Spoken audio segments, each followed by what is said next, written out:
Namaste. Welcome back. Uh, Thanks for joining in.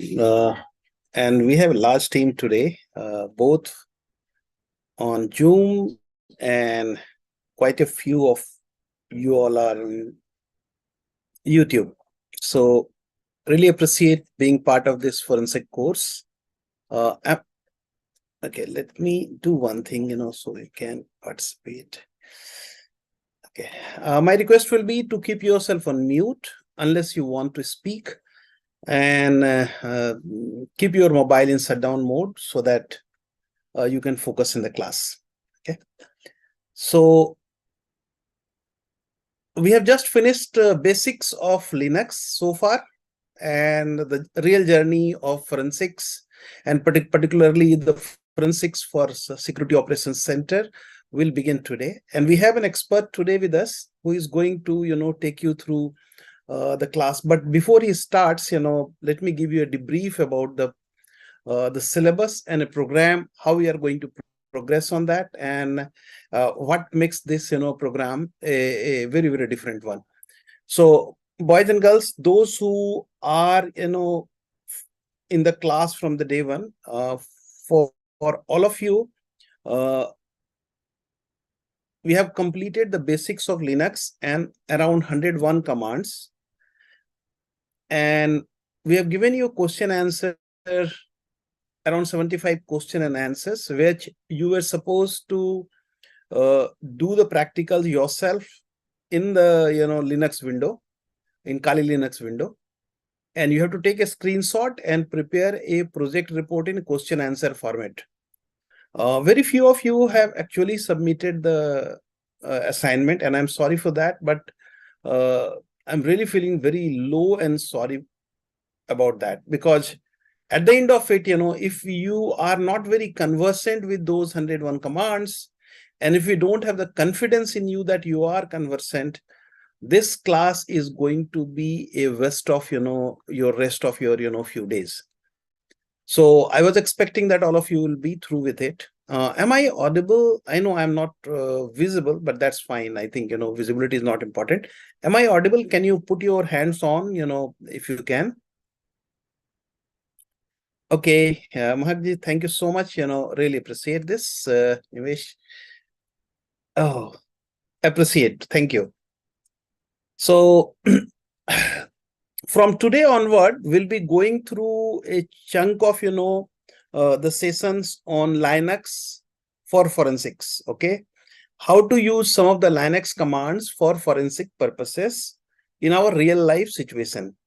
What happens, when it comes to the forensics, it's a very, very specialized science, and mostly the people use the super specialized tool procured by paying crores of rupees, and many times absence of those tools becomes a bottleneck for the common people.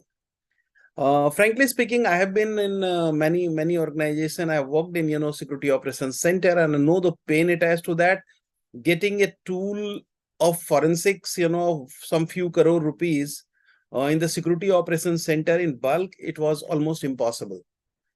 So having said that, it's always possible to do the same task in Security Operations Centers using Linux or Python commands.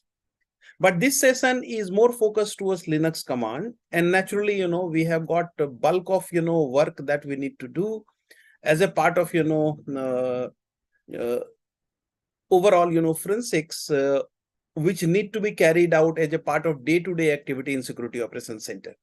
Particularly, when an incident happens or a incident event of significance in nature from the malware perspective comes, there is a significant amount of work has to be done, right from taking the snapshot backup to creating an ISO image and doing the investigation in offline modes. Many times insider threat related informations are there that need to be investigated, and those information need to be kept in a very, very standard form with the chain of custody so that it can be presented to the court of law. But when we talk about Linux commands, we are just ignoring the law enforcement agency perspective. We are more focused towards getting the investigation done. Now, it is impossible for any government organizations like a police organization to have a forensic tools in every police stations. With lakhs of police stations that we have scattered across the country, uh, it's very difficult to provide the right tool in every place wherever is a police station. So what is the best option? Police station, initially they need some of the work for investigation purpose, and not for filing a charge sheet and giving the evidence to the court of law. So there is a two part of the journey. One is the for law enforcement agency, where the evidences are gathered. This gathering of evidences has to be done in a very, very effective manner using a standard Department of Justice of America's protocols, and there are a lot of standards around that, and we have discussed in past on my day one class. If any one of you have not participated in the class, our request is that please go to the YouTube channel, Cyber Vidyapeeth Foundation, and then look for forensics classes. We have done seven classes, and we have got 7 videos. We can go and get it settled down there. Okay. So my request will be that all of you should visit the YouTube video who have not joined the class and who could not finish it so far. Please revisit those videos and do it. We'll give you some, time to really go through it before we finish all the practicals. So today, I'll hand it over to one of the experts. I won't take his name because he's an important asset for the country. And for your things, he's a part of Cyber Vidyapeeth, and we work together as a team to make the cyber educations common and democratic for the country. Okay, so over to you, gentlemen. Mr. Xerox, let's take it over from here and share your screen and take it forward. Thank you. Sure. Thank you so much, sir. Am I audible? Yes, sir. Okay. And sir, could you give me the sharing permissions for screen share? I don't think I have the privileges.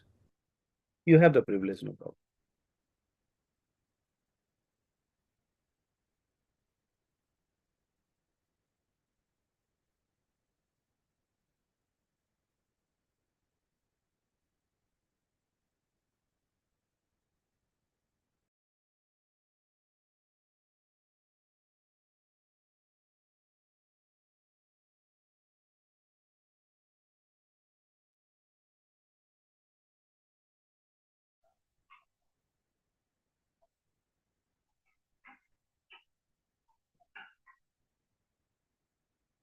So first of all, good evening. Good evening, everyone. So if there is any audio issue, feel free to write in the chat, okay? Because my internet may not be as stable, okay? And is the screen visible? Can you guys just mention in the chat box if audio is clear and the screen is visible? Then we'll start. Absolutely perfect. Oh, perfect. Yeah. Perfect. Okay. Thank you, everyone. So let's start with our topic today. So we'll be discussing, as Balaji sir said, right, incident response and data acquisition. So in most corporates now, like nowadays, you'll see that incident response is part of their SOP. SOP stands for Standard Operations Procedure. It is basically just a set of steps, okay? What to do, when to do it, okay? It tells you how to do your job in the most efficient manner. So most organizations, they'll make this SOP. It's kind of like a document, okay? Some 300, 400 pages. And in that document is written what to do if a certain type of attack happens, how to deal with that attack, and how to how do you as the investigator go about handling the the incident, doing the analysis, collecting the data, all those things. Okay. So that's what usually companies would do. Now to actually do the incident response is a whole other story. Okay. Because if you just follow a document given by anybody, you cannot expect to get I think there is some echo. Guys, if you guys can just mute, because I'm getting echo on my end. Just everybody, just check if you're muted or not. Okay, if you aren't, just mute yourself. So yeah, as I was saying, most incidents I have seen in SOC environments, what would actually end up happening is that you will follow a SOP, you will follow some rules, procedures, and nothing will come out. Absolutely nothing. So you had a critical incident, right? You had a high severity incident, and nothing comes out of it.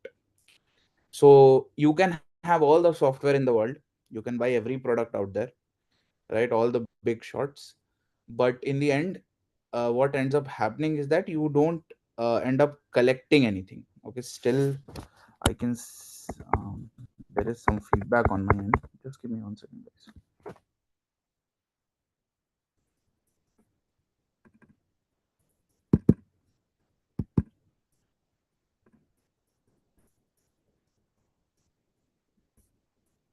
Hello, hello, hello. Okay, it's clear now. I don't know why suddenly there was some feedback. Okay, so yeah, as we're discussing, right, in most cases you need to use the human brain, or HUINT as we call it, right? Human intelligence. Because if you don't add the human factor, it is very very hard to actually do the incident response in corporate environments. And there are many reasons for this. You can think things like, very large network. So if your company is, say, some 30-40,000 crore company, right? You are working in 60 countries, you have office in 60 countries. That means you at least have 5-6 data centers. Each data center has bunch of equipment, switches, router, firewalls, Solaris servers, real servers, this, that server, Linux, Windows, whatnot. Even Mac used to make servers. So if you're an old company, you probably even have a Mac server, right? So even Apple used to make servers back in the day. So you have so much stuff, and to figure out where the attack started, what the hacker tried to do, and how we were able to stop him or her, or did we even stop him, or him or her, they are still there, that is kind of the question that you these are types of questions you can answer. So in most cases, when you're talking about incident response and data acquisition planning, these will give you guidelines, as we see here in the presentation, or you can say kind of like a set of rules or good principles to follow. You don't have to follow them. Sometimes if you are experienced, you can trust your gut, but it is good practice to follow them. Most cases you will see the common things very very easily. A lot of things will go into here, right? So we'll start with how to collect digital evidence first of all. So now I want you guys to imagine with me, you're working in a SOC, and attack has happened. Okay, some maybe third party vendor, some people, maybe someone in your team, maybe your senior only comes, your manager comes and he tells you, right? Okay, we've been hacked. Do the investigation. Now it is your job to figure out what happened, how it happened. First step, you need to collect evidence. Now, you don't know what can be or cannot be evidence, right? Uh, for example, assume that it is a very modern fileless malware. You won't see in modern EDR products also in most cases.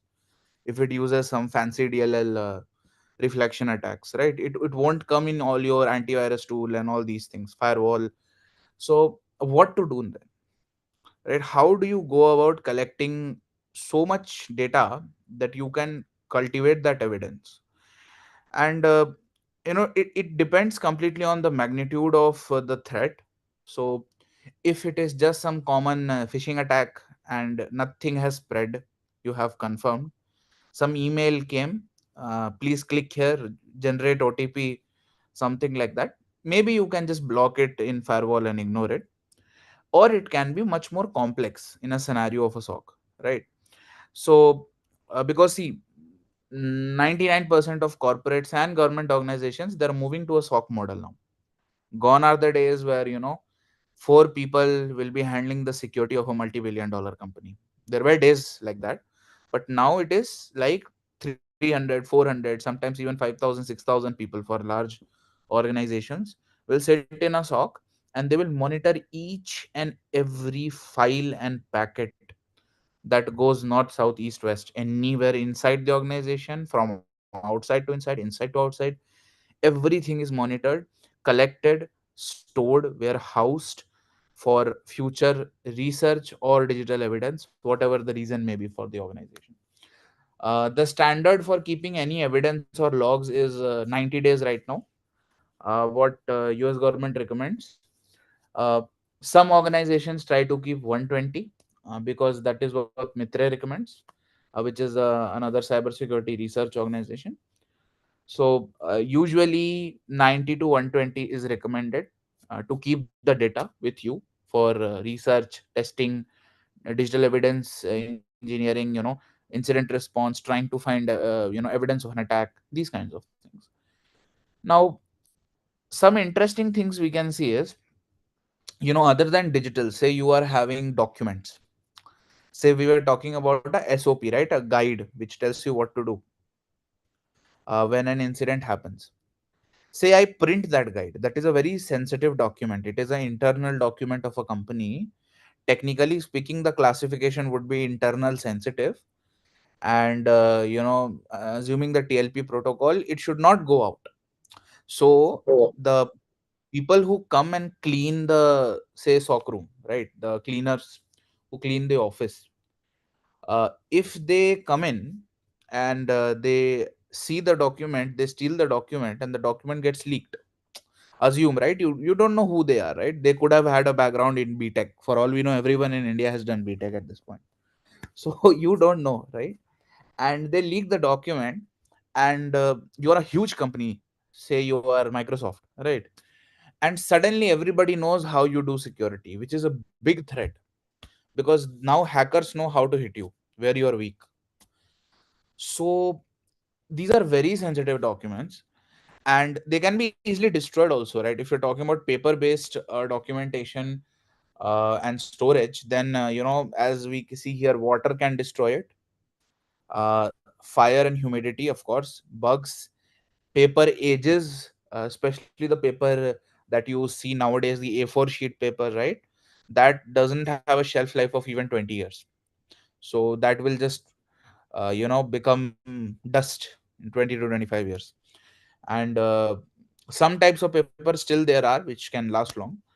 Of course, assume that you have opened an office in Goa, and God forbid there is a tsunami, right? Your entire office goes, some flood happens, earthquake happens, hurricane, tornado, lightning strikes, right? Anything can happen. Just bad weather, things got destroyed, right? So there are always going to be threats on the digital side, but don't forget the first layer of any company, the physical security. How well you are defending your physical assets is as important as well you're defending your digital assets. If you just talk about, okay, I have firewall of 5 different companies, I have EDR from 7 different vendors, and I have installed every antivirus on the planet, I am safe. But you forgot to put a camera in front of your main door.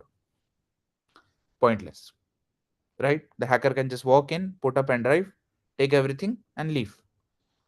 Pointless are, spending 9 crores per year for so many products. So uh, it is highly recommended that not only you have very strict procedures for digital security, you also implement some for your physical security. Okay, and we'll see how this is helpful in incident response. So, like, if you're talking about storage media, right, what are some threats that can happen to the data stored on storage media? Just give me 1 second, guys. By the way, if you guys have any questions, you guys can ask now. I'll have stopped. You guys can put in the chat or unmute as well if you feel like it. Any questions? Anyone? Otherwise, we'll keep on going. Okay, somebody has texted me what is EDR. Okay, EDR is just a fancy name for antivirus.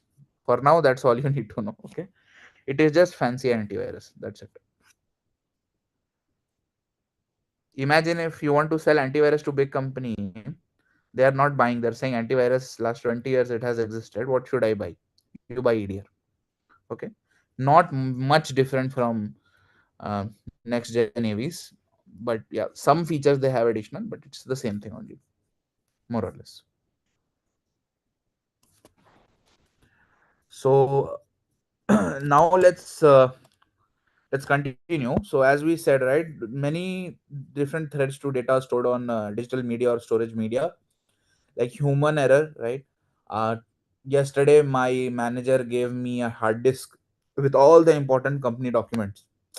I was driving by my bike home, it started raining, the drive got ruined, data got lost, right? And turns out there were some files on that drive that were very important, right? Electromagnetic fields and magnetism in general. So it can actually happen that if you have a very high powered server, if you put magnetic tape storage media, right, like HDD hard disk drives, near them for too long, the HDD can become non-functional because of the magnetic fields that the servers generate due to the high amount of electricity that they consume. This is also a real problem in big data centers where they have so many big machines, and they have to deal with magnetic fields and optimization of magnetic fields and how they can place certain devices in certain locations. So for example, you cannot have a massive, you know supercomputer and then another massive supercomputer just beside it, two buildings side by side. You cannot do that actually because supercomputers are extremely powerful and very power hungry.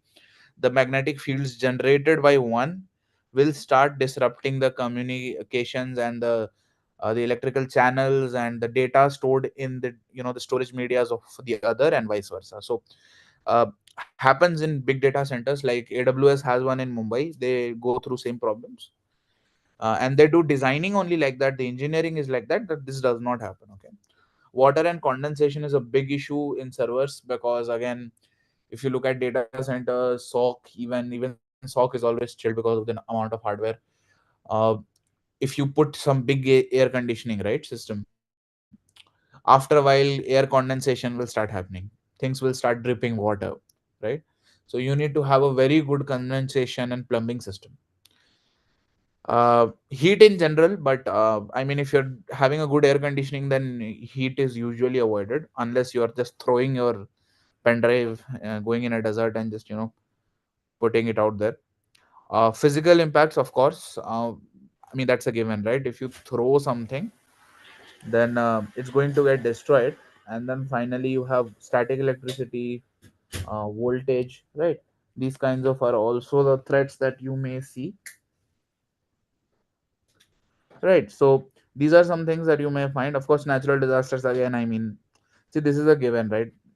Earthquake happens, flood happens, right? Things get destroyed. So this shouldn't be too you know very hard to understand. Yeah. Now So, let's. Xerox, let me add, a couple of points there. Can you go back to the last slide? Sure, sir. This one. Yeah. Yeah. Yeah. So, ladies and gentlemen, and boys and girls, the handling of storage media is particularly from law enforcement perspective and more from the judiciary perspective and as an evidence. It's a very complicated and process, and we need to be very expert on that, how to handle those things. And I can give you an example for that. Okay. Uh, when the Harshad Mehta case happened in early 90s, the police force were not even aware about how to handle those evidences. And many of the desktop, those time it was only desktops, which has been recovered from the Harshad Mehta's house and the broking firm, all of them have been kept in a gunny bag. It was kept in a place where the most of the other evidences lies. After 5 years, when 6 years, after that, when it was opened, chain of custody was not maintained. the moist condition in Bombay was so bad that everything that was there, it was absolutely moist and many things got destroyed. The BIOS battery was not in a position to boot the systems. If you you can't boot the system without BIOS battery, and evidence has not been gathered on time. And there was a lot of physical impact on many of those, disks and the laptops and the desktop that has been recovered. I'll give you another example for that. There was a very high flyer case in New York, where the gathering of many of the evidences in the hard disk has happened. I'm talking about the year 99, 98 time frame.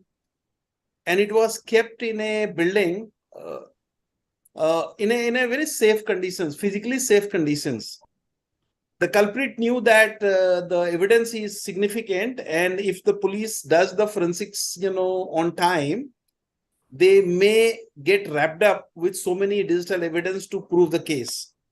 So what they did is they created high magnetic fields near to that room using some, high power devices, which led to technically burning all the data on the disk. And disk, the further, investigated, it was found disk was not providing any information back to it, because it came in the very high radiations, places. So many times when you gather the disk, and particularly for law enforcement purpose and for judicial, evidence submission purpose, we need to be very careful about the handling the evidences and how to handle it. And there are very specialized tools are there. There is something known as Faraday case. And, I'm not going to narrate on that how it looks like. It's like a box, where the electromagnetic radiation of inside and outside can be completely cut off. Then there are, static, anti-static, films are there. The packets are there. The gloves are there, where anti-static in nature. So when you are handling it, many times the body discharges, electrical, charges.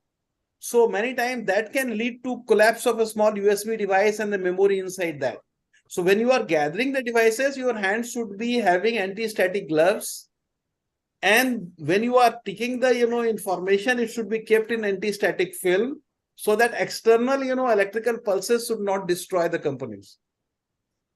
But when it comes to, security operations center, everything is there within the same buildings, then you don't have to worry about it. But ensure, if it is a critical evidence which you are going to produce to the court of law, then you have got a set of procedure that need to be followed for gathering the evidence and storing the evidences in such a way that human error and negligence may lead to destruction of the evidence. So what do you, Xerox, you can take it up from here. Thank you. Yeah, sure, sir. Yeah, so as sir said, right, physical evidence and the way you present it matters a lot. One small example I can remember from a lawyer friend of mine. He recently started criminal practice, and in one of the cases, he gave an example that there was a WhatsApp message, from this person, right? You can say kind of like the person we were accusing, the accused, and this person texted the victim that I'll kill you, this, that, okay, bunch of things. And what a novice lawyer will do, and this is very interesting point. If you just take a screenshot of that message with the name saved as on your phone, even with the full name, and you file it under section 62C, it gets rejected. Most courts consider that non-admissible. Instead, the rule of thumb is delete the contact, let the WhatsApp message just show the number and the text. Attach the messages to a number, so that tomorrow judiciary can order, right? The court can order an investigation into the number and its owner. If you put the name, then the court might not do this step. So you have to be very careful how you handle evidence. One small mistake and the whole thing falls down, right? So Keeping that in mind, again, let's go back to the same example. You're in a SOC, incident happened. I'm picking one of you guys as the first responder. Okay. Now, as the first responder, what are your responsibilities? What are some things that you are expected to do? So, first of all, the very first thing, right, is to assume what kind of incident has happened. If it is happening in a contained environment, right? So, say some earthquake or some big calamity has not befallen, then maybe, uh, maybe you should, not engage with firefighters, paramedic, emergency medical people, right? But if the attack is cyber in nature, then your primary goal would be to first of all figure out, okay, how do I collect most amount of information, number one. Number two, how do I mitigate this threat? How do I stop or close it off? I don't want it to spread. So you have to first of all figure out, okay, you have to visualize, okay, till what point did we get compromised if it was a cyber incident, right? And how do we respond to it? How do we recover from it? These are some questions you have to start asking yourself, because see, the steps you take will be the very first step and the most important step. If you don't start in the right direction, everyone will go in the wrong direction. So you have to lay down some ground rules. Okay, this is what we'll do, this is the plan, let's go ahead and do it. So again, if you talk about in the legal and judicial terms, right, if you are talking about an actual cyber crime, then the primary first respondent would be a police officer, right? Or maybe a medic. These will be the law enforcement or medical officers, right? These will be the first responders. If you're in a cyber environment, then definitely it will be an analyst, anyone from L1 to L5 level in a SOC. And these people will be responding to such issues. uh, Typically this will be already be structured, as we have already talked about SOP, right? So you will have things like identify what happened, notify the chain of command. So you will already have things like group DLs. So DL is distribution list. um, for those who don't know, in organizations you usually have something called a DL, or the distribution list email. If you send one email to that email address, it acts like a forwarder and sends it to 40 people. So you can have a DL, a group DL, for say everybody who needs to be informed when we have been hacked, or everybody who needs to be informed when a backup has been destroyed without the necessary change and release management and without the necessary permissions. So if somebody has destroyed a backup, then it is a malicious activity. People need to be informed in the company, and process needs to be taken to prevent that. So you as the first responder will send a mail to securitycommittee.committee@company.com, right? And then that email will forward it to 40 more people. So now everybody in your company knows, okay, something happened, I should open that email, I should check. So notification and is kind of extremely important when you're talking about incident response. See, because you alone cannot do everything, right? 1% is not enough, especially in medium organizations and larger. One person will not be able to handle everything, it will be too much work. So you need help. Your seniors can help you, right? So you need to make sure that your juniors and your seniors, whoever is are concerned people, are first of all aware that okay, something has happened and the process for recovery has started. First responder is on the scene.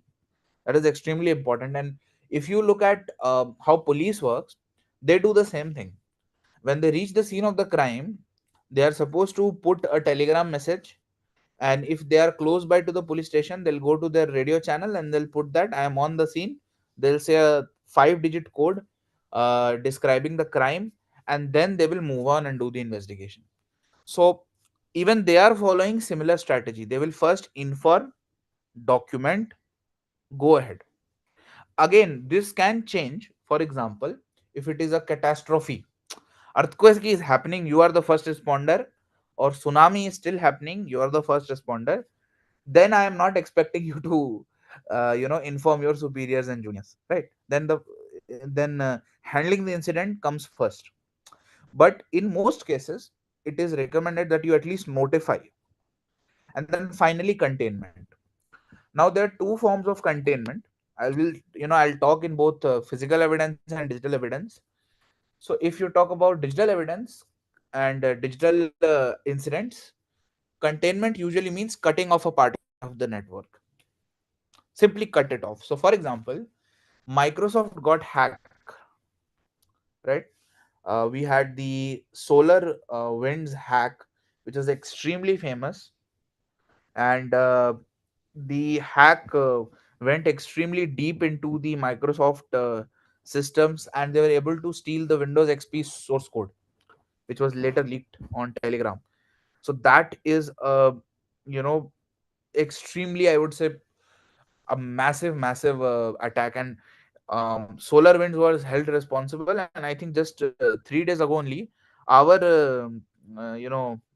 SEC, the Securities Exchange Control Board, the American SEBI, right?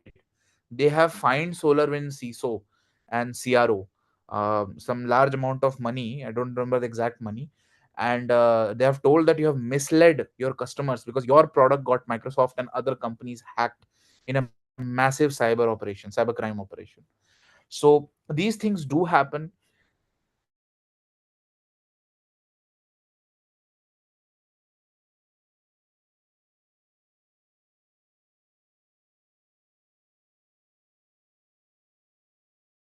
So you're not audible.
Guys, can am I audible now? Yes, sir. Sorry. So till where did you guys hear? Could you just tell me? I think my network went down. Sir, you were talking about Solaris. Talking about? Sir, the Solaris, sir, Solaris. solar winds in Microsoft. Okay, okay. So till that point, right? Just let me share the screen again. 1 second. Yeah. So yeah, as we were discussing, right? The SolarWinds hack, right? That was a very massive, you guys can say, hack, and it was a very unexpected hack also, because Microsoft was not, thinking that okay, they'll get breached this deep, they will lose source code, right? That's their most important asset. But it did happen. It occurred, and Microsoft had no one to blame except themselves, right? So once this hack happened, and the lady and his team, the senior engineers at the time in the SOC, right, they started doing the entire, you can say, kind of the incident response, and they cut off the network, the part of the network that was kind of spreading the the implant or the malware at that time. Okay. And see, this is a very common technique companies use. Okay. A containment, to avoid containment of large part of network, Nowadays there is a concept called micro segmentation of network. Okay, just to solve this problem, what micro segmentation does is we divide the network into uh, extremely small, logical units or portions, functional units. And if 5 units get hacked, that is still better than 1,000 units getting cut off. Before, the subnets used to be very, very big. So what used to happen was, say that if my subnet D gets hacked out of ABCD, my network D used to have 1,000 different types of software and tools inside. If I block everything, my company will start losing a lot of money, right? So I don't want to do that. So a solution to this problem is a new technique called micro segmentation, which is now very, very famous. So you do containment, right? And then you start doing things like allocation of resources, communicating with public. So you'll do stuff like press release, right? Okay, hey guys, there was an incident, we got hacked, this, that, all that, right? And then you'll do a press conference. Especially if you're a large firm, this is very important. Your brand is everything. If you don't uh, talk to your clients, to the investors, to the people, right, it's not going to be going good for you. And you also have to think about collaboration with agencies and police. So if you have massive incidents, say you are a bank, okay, bank is a critical institute of the country. So tomorrow, if you got hacked and say you are a nationalized bank, I won't take the name, right, and say you're a nationalized bank, you got compromised, what will you do? First of all, because of your mistake and your delays, people are losing money, common people. Okay. Secondly, there is massive amounts of PII data with you, personally identifiable information, Aadhaar card, PAN card, phone number, birth year, birth date, mother's name, father's name, right? Most of your encryption done by Aadhaar is based on only these things. So if you look at it from that perspective, you'll start to realize that sometimes you will be required to work with police, judiciary. If CBI and ED is involved, then maybe with those agencies. Sometimes NIA jumps in if there is narcotics, related things happening. So you have to have some plans on how you will cooperate with them, what information you have to share, how quickly you have to share. That is also very important.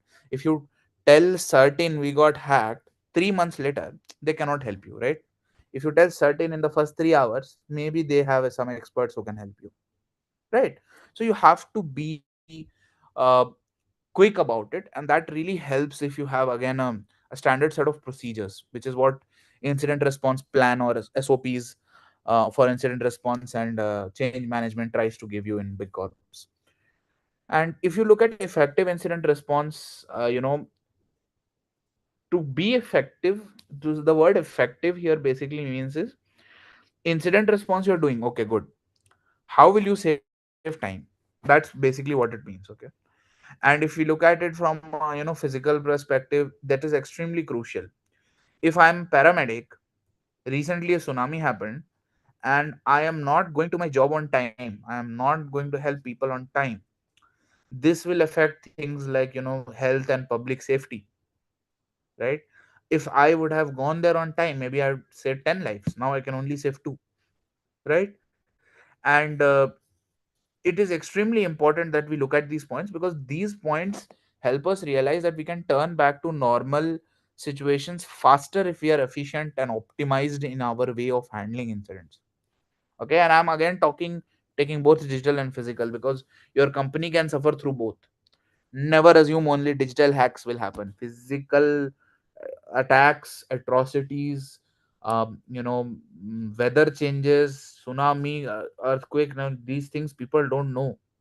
Maybe you live in a piece of land, earthquake has never happened.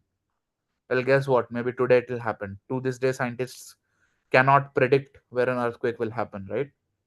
So much machine learning we have, so much AI, still, so much about earth we don't know. So you don't know what will happen, where it will happen, and you need to have plans. Okay, tomorrow this happens, what do I do? Simple. So training, planning, and coordination are crucial components. Yeah, this is definitely true. if you don't train your teams to handle incidents of various kinds, then don't expect them to actually be able to execute it, because sometimes it will be very specialized, as Balaji sir was saying, right? Digital forensics and digital evidence, it's a very area, right? These fields are extremely, you can say, specialized and sensitive in nature. If you are hitting these kinds of topics in real world, no, it will be extremely hard. So for example, take malware analysis and reverse engineering artifact collection. These are actually part of digital evidence collection. If you are dealing with some of the latest malware in the field right now, I can promise you it will take you at least 3 months, if single guy is doing it, minimum 3 months, to reverse engineer the logic of these advanced malware. By that time, they have already completely morphed and changed into something else. So your analysis is pointless. You have wasted 3 months of your and company's time and money, and that's all because you did not have time, planning, and your colleagues were not as trained as you. So training is extremely important in any such situation. You need to plan it beforehand. You need to have a post-mortem plan. So what happens after the incident, post-incident and post-mortem plan? You need to be able to coordinate and work in teams. Otherwise, if single person is doing it, will never happen. Okay, one person security is a myth. You need a well-trained team to execute any task. If tomorrow you are going to say that, I will put this one person and $5 billion company is 100% secure, then that's not going to happen. You need a very well-trained team which knows how to handle the tasks given to them in the right manner. Now, if we look at who can be the first responder in the digital sense, so it can be a system admin or a sysadmin, as we call them in the field, right? Net admins or network administrators, security admins, security administrators, IT managers. Here you can have consultants as well. You can have SOC analysts, SOC lead, SOC engineers. You can have SOC incident. Sometimes incidents separately, people are there to handle incidents. SOC incident managers. You can have threat intel experts, security specialists. Right, these are some common corporate positions. You will see who will be the first responders on the scene when some digital incident actually occurs. And you know necessarily the edge person who's handling the incident, there's no guarantee that that person is trained enough in this kind of activity to be able to handle it. Okay, and that is actually a very, I would say, having seen many socks myself, I can tell you this: lack of the right training, lack of, I repeat, lack of right training and lack of initiative are the two of the biggest reasons why companies get hacked. Number one, their teams are simply not trained well enough. Number two, even if they're trained, they're not willing to put the effort to protect the company at the right time. Later on, even if you do it, you're already hacked, it doesn't make sense. So I have seen these two are like the biggest reason, because everyone has potential, right? Everyone can learn. It's a good thing, to make mistakes and learn, but it's better to make those mistakes in a training with a simulator and a lab than go into a large firm with huge number of people working for it and realize you've made the same mistake and we have lost millions of dollars. So that's not the right way to go about it. And if you look at these first responders, these people have to ensure that they are collecting the data, the equipment, the storage, and making sure that it is not destroyed or tampered with. This is very, very important, because if it is tampered with, and okay, so some of you guys are texting me asking, okay, how can it be tampered? Okay, so think like this. Okay, simple idea. You are an employee of a massive company, say 50,000 crore. Okay, that's not actually very big, but okay, say 50,000 crores average assets. Okay, and some 25,000 people work for this company. You are one of the tech employee. You are very smart. You know some hacking from childhood. Okay, you are a BTech MTech graduate, right? You know your stuff. You know networking. You know operating systems. Tomorrow your manager comes and tells you you are about to be fired. Start packing your things. In 3 days you have to leave. We are cutting down cost. Okay. You design a malware. You are the reason for the incident. And then when you realize there is digital evidence against you, you put yourself in the chain of custody and you destroy the evidence. Ladies and gentlemen, this is a very common, actually this is more common than attacks from outside, which are very complex because of companies of that size which I'm talking about. See why I'm telling you this, right? In the corporate field, no, people will always say things like don't take it personally, and then they'll go and take it personally. If you are being fired, 99% there is a chance just that company does not have money to pay you. But people will think no, ये manager कुछ बोल दिया होगा, these people have recommended against my promotion, something they'll think. And this, this idea of taking revenge against your company, that is where the concept of even insider threat comes. That okay, an insider has much more knowledge about how my company works than an outsider, so he's a bigger threat if tomorrow he becomes black hat and tries to attack me.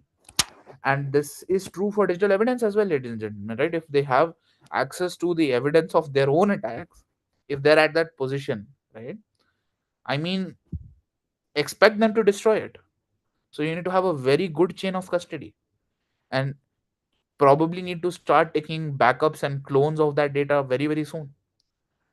So we'll talk about those steps in little bit more detail, how you can do those things. um, Someone is asking how can I figure out if okay, if the person is malicious beforehand. Yes, so um, there is a concept called uba, user engineering behavior analysis. If you want to think in very basic terms, I am going to use machine learning AI to predict what my employee will do 10 days down the line. Okay. Or I will try to predict small things first. Okay, so my employee is using his cursor a little bit too much towards the right. He's clicking icons he's never used before. Then we can go and check. Okay, did we give him some new task, or is he doing something malicious? So this is a very common concept you can use to predict these kinds of things. Okay. Sunny is asking, can you explain the chain of custody? So see, chain of custody, if you're looking at digital, right, that basically means whatever evidence you are collecting, okay, uh, it has to go through a proper channel. So if I want to okay, so okay, I'll give you guys this very simple explanation for it. Think from that perspective. Say that there is some evidence, okay, and that evidence is that there were a bunch of accounts, okay, I repeat, there were a bunch of accounts made by some person. We don't know who yet. Okay, say you're an analyst, you don't have any idea. Now those trail of accounts need to be investigated. Who is the first person you will send an email? Do this exercise. Think for 1 second. Okay, say you are in a massively large company, and suddenly a lot of short-lived accounts, right? What accounts that were recently made with very high privileges were found in your network, in your Active Directory or in your network. You are the analyst now. I'm putting you in the shoes of the analyst or the incident responder or the investigator. What will you do? Think. First mail, who will go to? Okay, you're saying DB admin. No, see, nothing has happened to the database yet, right? I'm just saying we have Sir, created network DD. admin. Sorry, Kiran, your voice broke. Can you Sir, repeat? network admins. Yeah, we can do that. Definitely. Network admin is a good person to go to. Anyone else? Who do we send the email to? The first email. We have seen bunch of temporary accounts being created with high privilege in your SOC room using some software. Doesn't matter now. Maybe you just manually saw using PowerShell and Python. That is also possible. And now you are sending an email. Everyone thinks, guys, please text in the chat. You can use the chat to reply. Yeah, yeah, you can use the chat. It's fine. You can set it to everyone and then you can text. Okay. So some people are saying network admin. Some people are saying DB admin. Binay says higher authorities. So that's actually right, Binay, because uh, whenever incident happens now, there is something called as chain of, just like chain of custody, there is a chain of command. And in case of security, chain of command is never fluid. So the first person as a junior analyst or a junior investigator, right, I will contact would be the CISO and his team.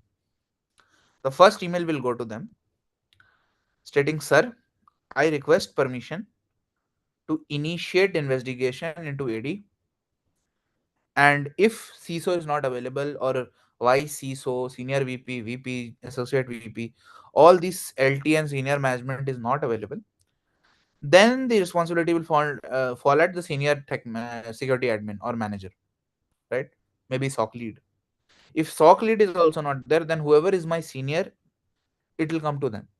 Now, in most cases, company will have set it up in a way at least one person in the chain of command will be available, higher to you, higher to the analyst, so they'll be able to give you the permission to go ahead and do it. Never in a company will you see directly someone going and saying, hey, network admin, hey, AD admin, come here, see what is this. If you send a mail like that or you make a call like that, there can be an investigation to you as well. You have to make sure that you're going through proper channels. Okay, you have to make sure you're taking the proper permissions from the right authority. And for example, it doesn't make sense for you to take permission from chief sales officer. His leadership, maybe he has shares also of the company. Still wrong, you will be caught. CFO does not have the right privileges to give you this permission to do this activity. So that is something you have to understand. So chain of custody, how it comes in here is, and I'm giving you guys a very very simple example to think of it. uh, in very simple term, it is the process of writing down or documentation, okay, and maintaining kind of like a logbook of time. So you can think of something like yesterday at 8:12 I shared the sample of the account names with CISO. I'll write that in chain of custody. um, Today I will share some more information of how I am planning to handle that digital evidence, because we are trying to note every single thing that concerns the digital evidence throughout the hierarchy. Okay, so you are not, you are making sure you mention, okay, which person, name, position, employee ID, what did they do, how did they do it, everything. Okay, so that's kind of how chain of custody documents work. They're extremely detailed. Sometimes you will merge chain of custody with something called as RCA. RCA stands for root cause analysis. This happens in the audit field as well quite a lot. But it actually is a term that has originated from security domain. RCA basically means what actually happened. So sometimes some companies will have RCA document, which will actually be the chain of custody and RCA combined, meaning the reason of why we got hacked plus the chain of custody. Uh, Please note that RCA is made after you have done your investigation. So, and chain of custody is made while you are doing your response and investigation. Okay. And RCA is usually having much more detail of your digital investigation compared to chain of custody. Okay. So I hope that answers the question you guys had. Now, there are some duties of first responders. That's being the first to respond. You have to do an initial assessment of the threat level. So say that you got a malware attack, you have to tell me if it is low, medium, high, or critical. Or if I'm talking in corporate terms, is it severity 5 to 1? Is it priority 4 to 1? And by the way, guys, priority and severity are not same things. Okay, something can be severity 1 but priority 2. That does happen. So if you are getting confused, think like this. um, we got attacked with lockbit. latest version 4.1. Okay, they've compromised our system, but that system is not important, and we have already cut off them from the network. So this is a priority 2 or 3 incident. This is not priority for the company. This is not something you wake up the CISO for. This is something you can handle later, right? So you have to set up some documentation. And again, if I keep coming back to the idea of a SOP and having some guidelines that you can follow, which are extremely detailed and which help the analyst. And see, just because you have a bunch of steps doesn't mean that you follow those steps and you get the job done. Security is not like that. Okay, you have to switch, you have to adapt to different situations. That is what is expected of you in this field. So you can document the scene and the room, right? You can use the center of the room as focal point. Yeah, so say that a laptop was stolen from the office. This should be the first thing you're doing. Go there, start documenting things like, okay, I'm in the center of the room. The room is approximately into this much size, this much height. uh, these are the number of air conditioning deployed in the room. These are the number of servers or maybe desktops deployed in the room. Their configuration is this. Every detail, like, you need to know everything, because see, whenever an incident or a crime happens, the devil is in the details. If you don't have the details now, tomorrow you will fail to solve these kinds of situations and incidents. So make sure you're documenting everything. uh, you can also start by restricting access to the scene. So you can say things like, okay, something happened here, please don't go beyond this door. You can put signs for your fellow employees not to go there. You can put a temporary rotating camera. You can put maybe locks on the door. You can maybe place a guard there, right? Someone from your team you trust can go and stand there. There are many ways to control access and restrict access. Again, I'm assuming this is happening in a company and you did not have a biometric door security. Okay, if you had that, amazing. Just go into the biometric software and lock the door, so that nobody can go inside the room anymore and destroy the evidence. And of course, packaging of the evidence, as Balaji sir was saying, preservation of the evidence, right? For transportation and chain of custody forming and documentation is extremely important, because see, tomorrow, if you are not going to preserve and package the evidence, how will you do further analysis? How will you present it to the police court of law? How will you make backup and copies of it and do further analysis? How will you do DFIR, right? Digital forensics and incident response. So how will you do these things? So you need to make sure that you're doing all those things right. And as I've been saying, you must make sure that you are achieving good this in a very optimal manner. If you take 3 months to figure it out, it will be too late by then, right? So to give you guys an example, certain the computer emergency response team of India, they recommend around 6 hours to fix, under 6 hours basically you should fix a critical issue. Okay, critical issue can be something like a production server going down, your database crashing due to malware or some other issue. It can be attack of DDoS attack of a huge magnitude. Imagine some 10 terabytes of data hitting your servers and taking them down. Even Amazon goes down from time to time, right? So say you have your own data center and it goes down, right? So what do you do in those situations? So under 6 hours you should do the investigation, and you need to come up with an RC and a chain of custody, and you need to handle and you need to report to CISO, so CISO can then share it with certain, because mostly CISOs have to disclose critical incidents to certain actually. So the next step is documentation and evidence collection. As we were talking about documentation, you can take photographs, videos, voice recordings. You can take things like um, data about where the device was located, right? Desk, ceiling, entrance, exit, light, window, electrical outlet, data drop. You can take the state of the device, on, off, light blinking, rebooted, software changed, new operating system installed, right? The device can have many states. um, is it broken in two pieces? Some people will break the laptop in an attempt to destroy the data on it.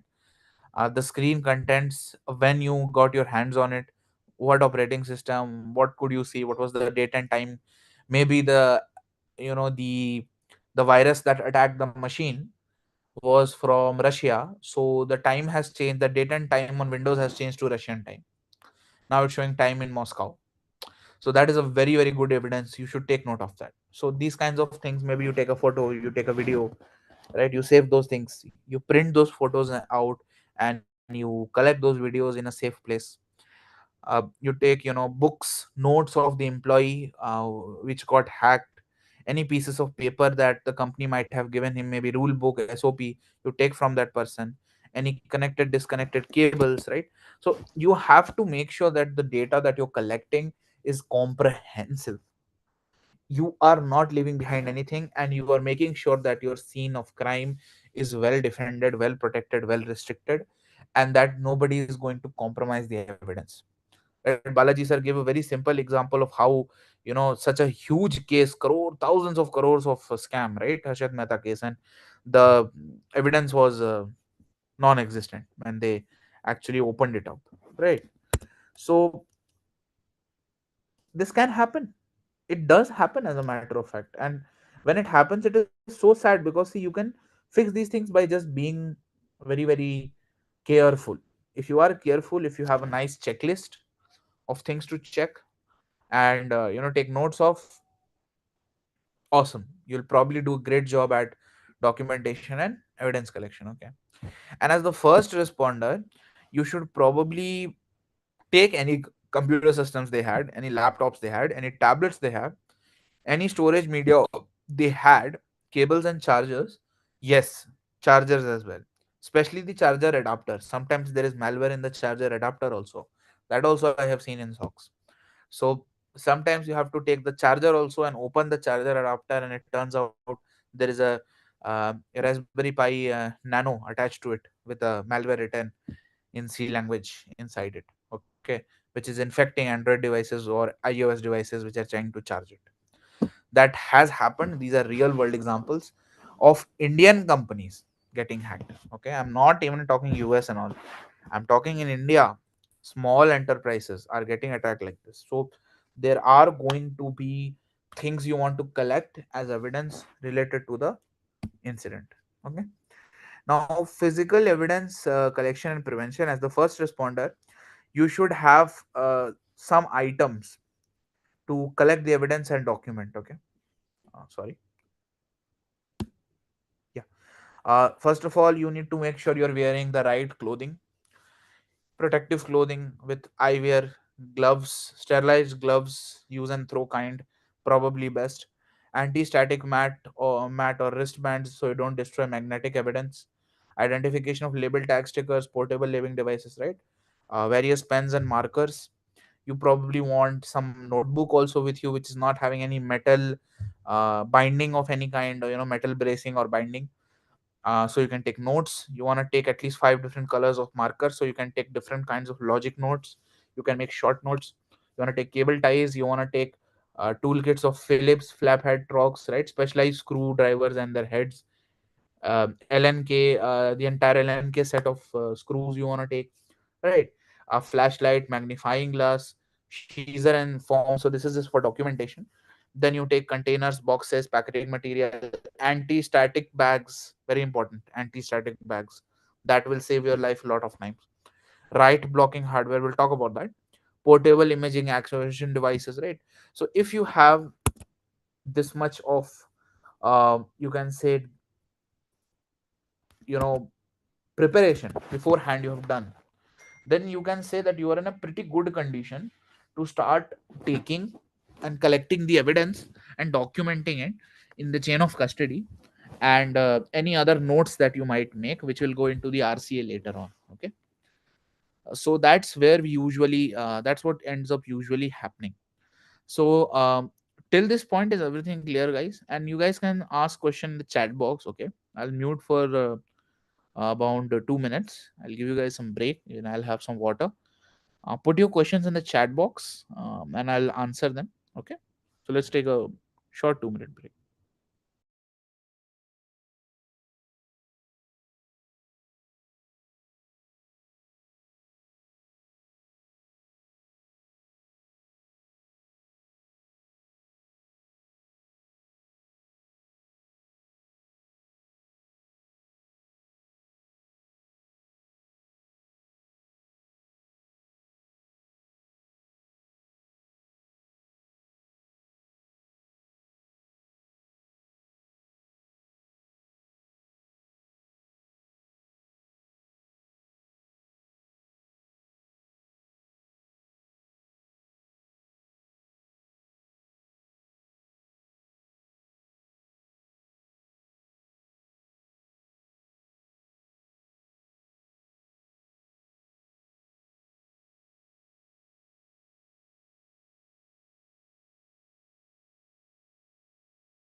Okay, guys. So I can back and I can see few questions.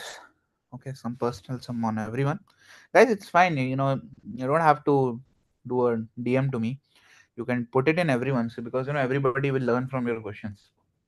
That way, we can all learn together. So recently, WannaCry attack on ABC in my organization. What is the remedy other than backup copy of data? Okay, so see, WannaCry works on zero-day exploit. Okay, I mean it didn't happen recently. Now WannaCry is using very old exploits, but when it happened, and say attack happened in your organization, uh, backup is a very good solution, of course, but I think almost everybody who had a good EDR solution, endpoint detection and response solution, who had a very good regular expression based security setup, who had a good firewall control, who had good IPC security on their Windows and Linux systems, they were not affected by this. If you realize, WannaCry mostly affected hospitals and similar organizations, especially in UK, uh, where there was no security team. There's no concept of security. There was no security product installed at all. There were no controls of any kind, security controls or risk controls of any kind, right? And WannaCry was just able to go in and do the job, right? So this just goes to show you that sometimes just following the basics can get you out from the most popular thing out there. Not saying that just buying an EDR will solve your problem. Okay, that is not true. How you use that EDR, how you configure it, how you modify it, how you evolve it is up to you. Okay, and that engineering is what will help you prevent attacks like WannaCry in the future. It was told about condensation in server. Does this specify to India, Europe, or you also face the same? US also. Okay, so yeah, Rupesh ji, actually, even US has this problem. Because see, if you're talking about large data centers, no, the heat produced is too much. Okay.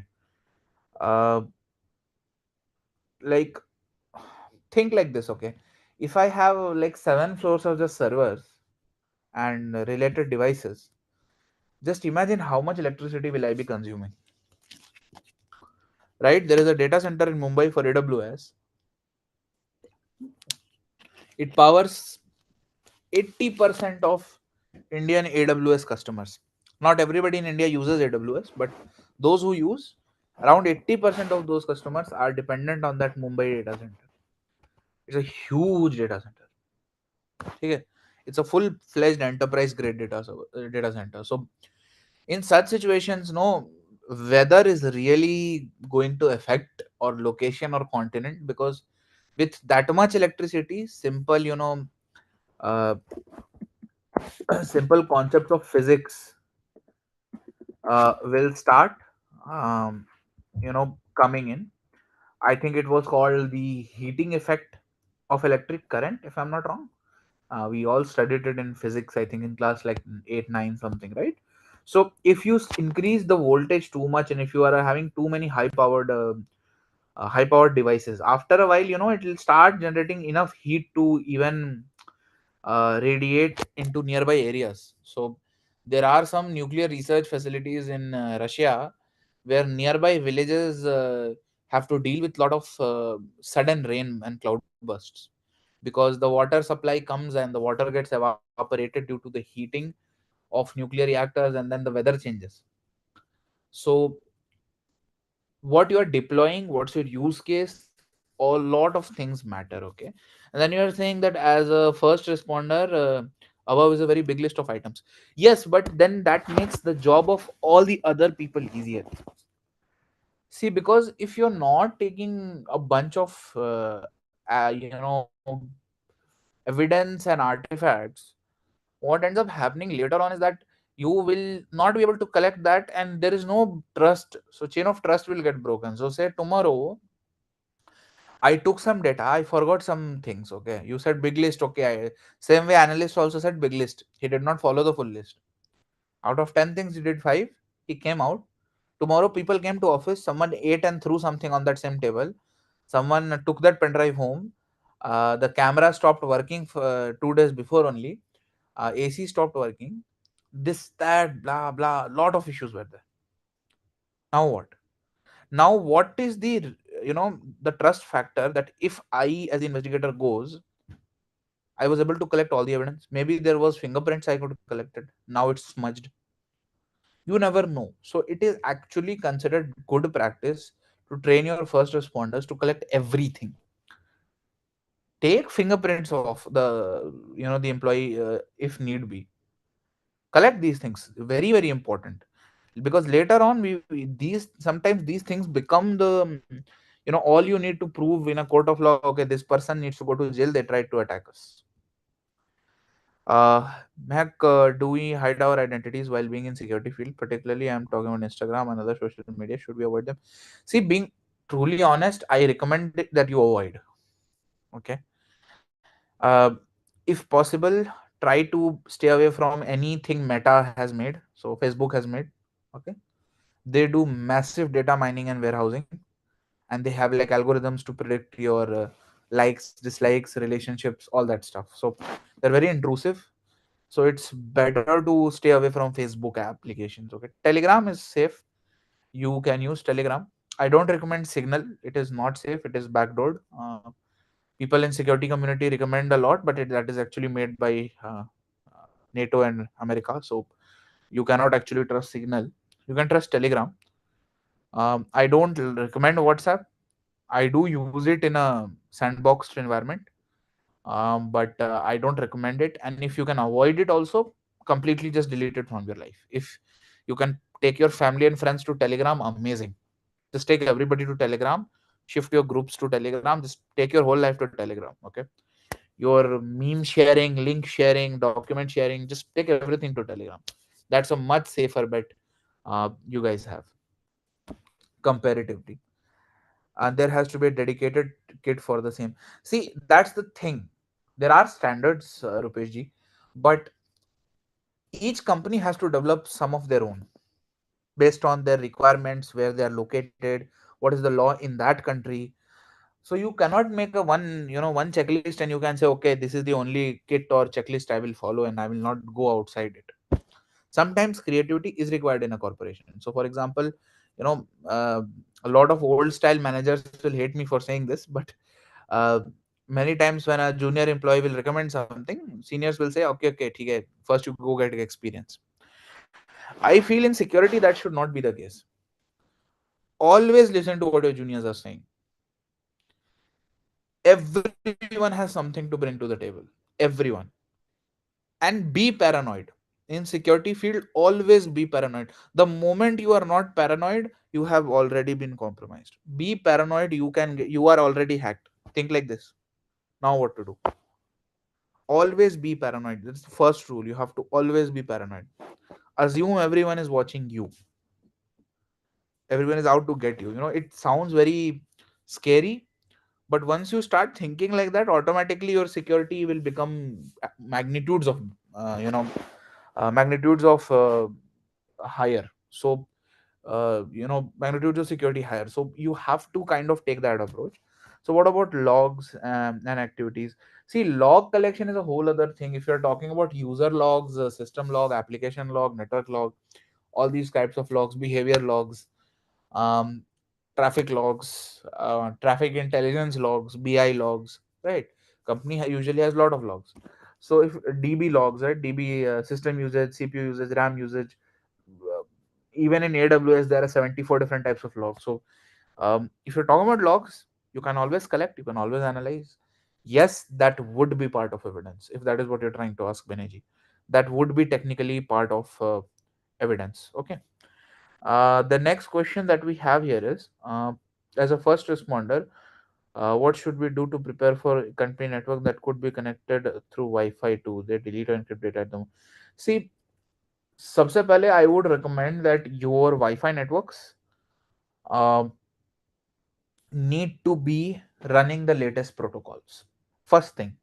So currently the latest protocol is in the market is WPA3. Okay, and I will highly recommend you guys that you guys use WPA3 protocol. First of all, your Wi-Fi should be using this, and even in WPA3, you guys can use the enterprise mode, or you can say the enterprise um, kind of say the protocol description, which builds on top of WPA3 and has a lot more features like authentication, encryption, 128-bit encryption and higher for AES CCMP, key derivation, right? HMAC 256-bit and higher using SHA algorithm. You have frame protection, so frame attacks don't work.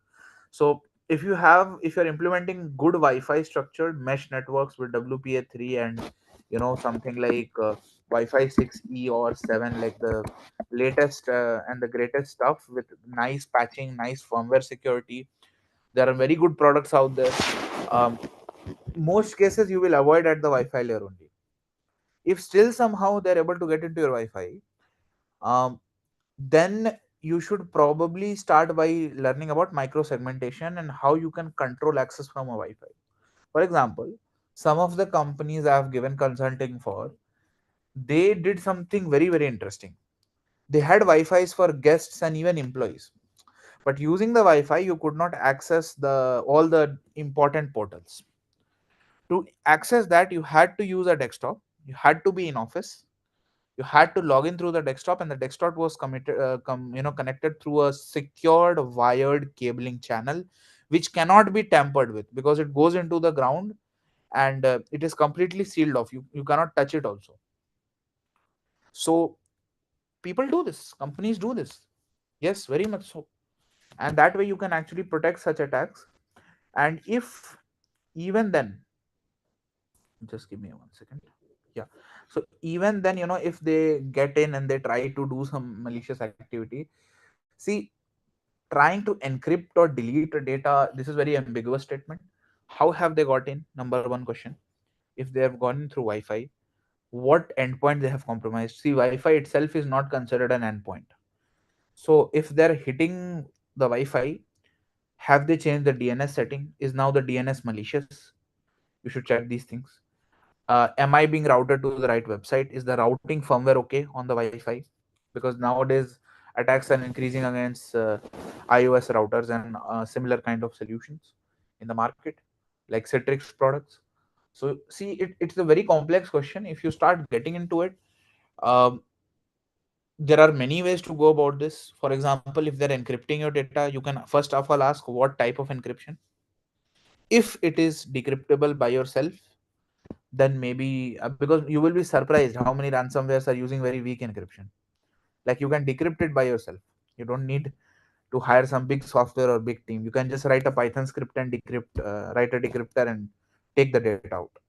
Some ransomware like Lockbit and all, they'll have very complicated encryption and possibly till now unbreakable without quantum systems. So in that case, maybe you have to go to the backup. So in such cases, I think you should look at isolated backup solutions.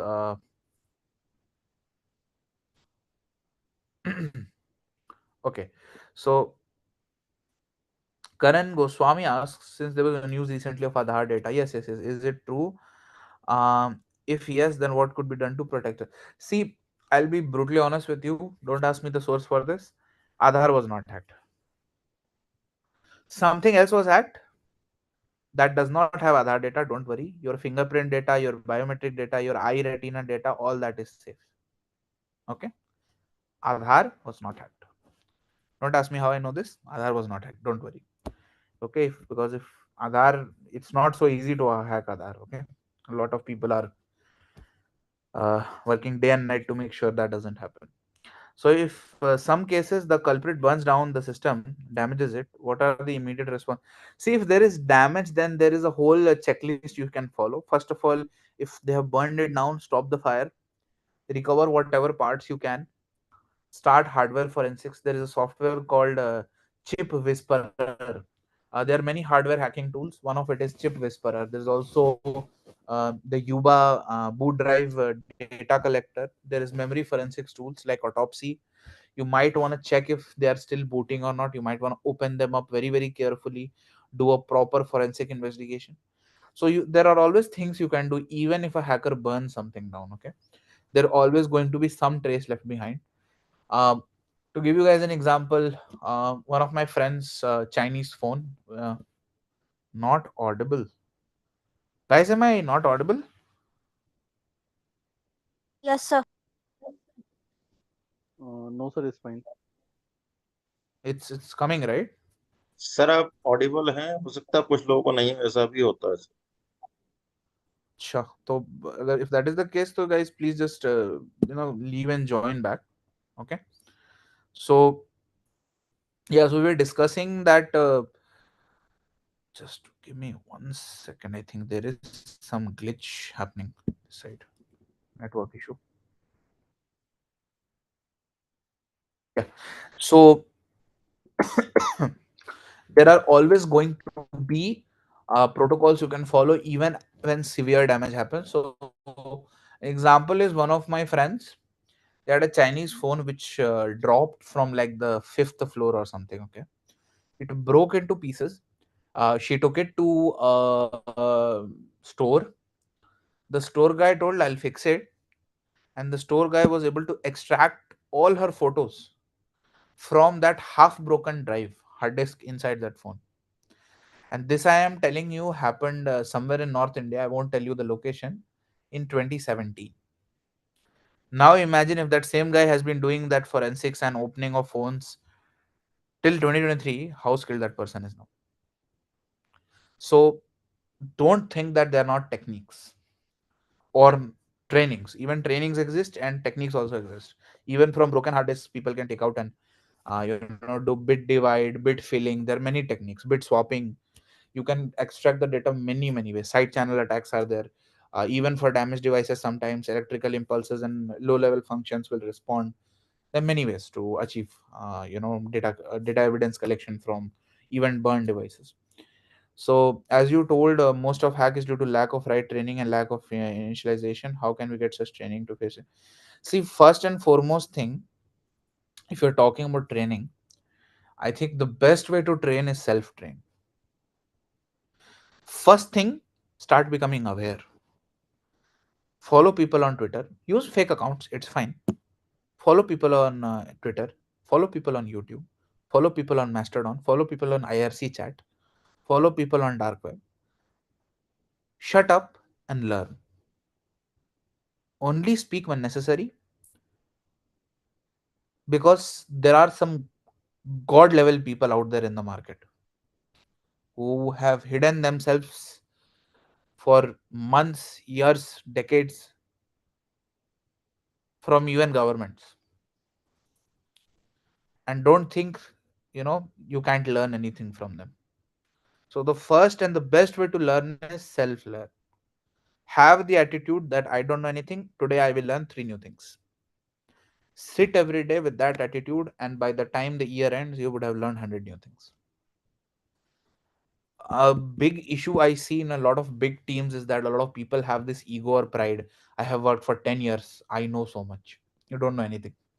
You don't know even a drop in the ocean. I also don't know anything. We're all here to learn, right? So never have that attitude. Always try to go out and do the learning.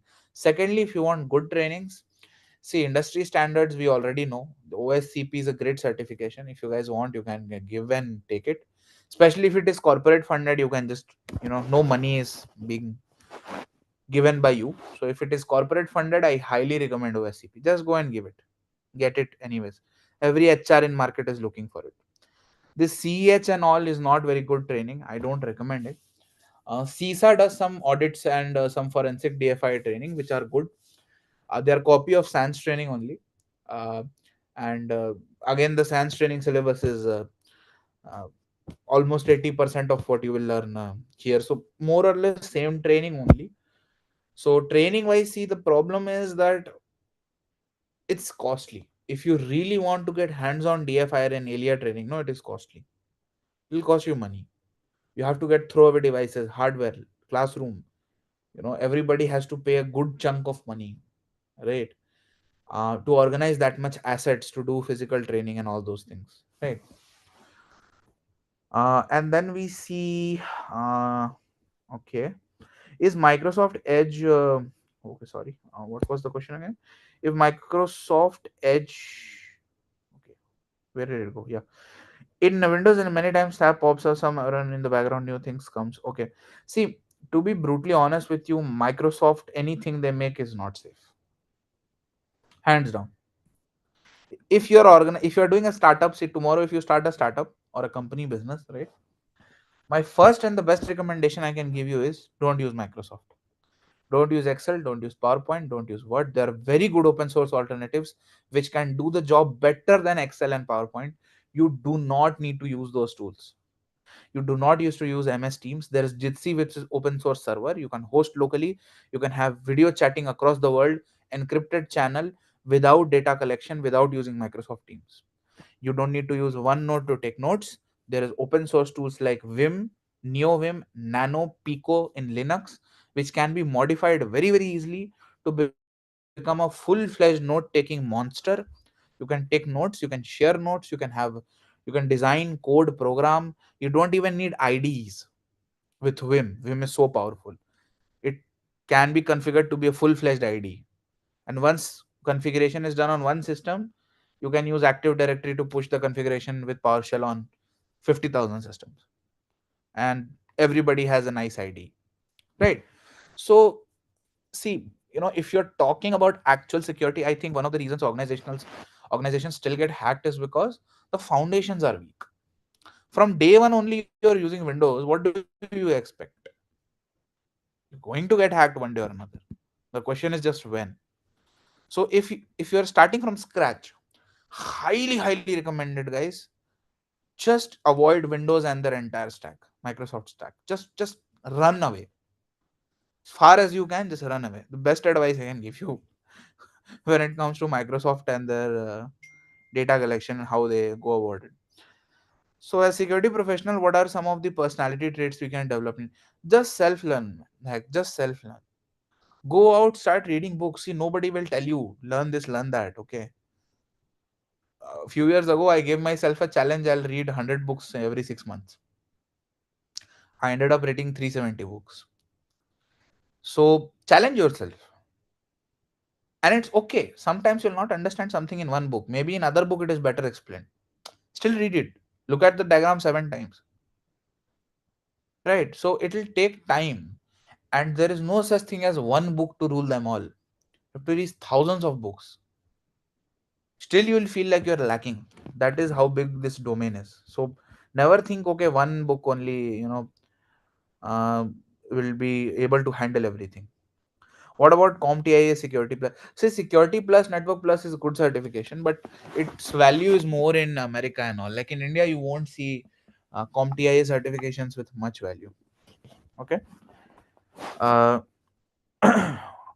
what certification is good for security professional? Start with OSCP, man. Simple. If your company is funding it, just go to OSCP. That's it. Don't use brain in security field. Just do OSCP.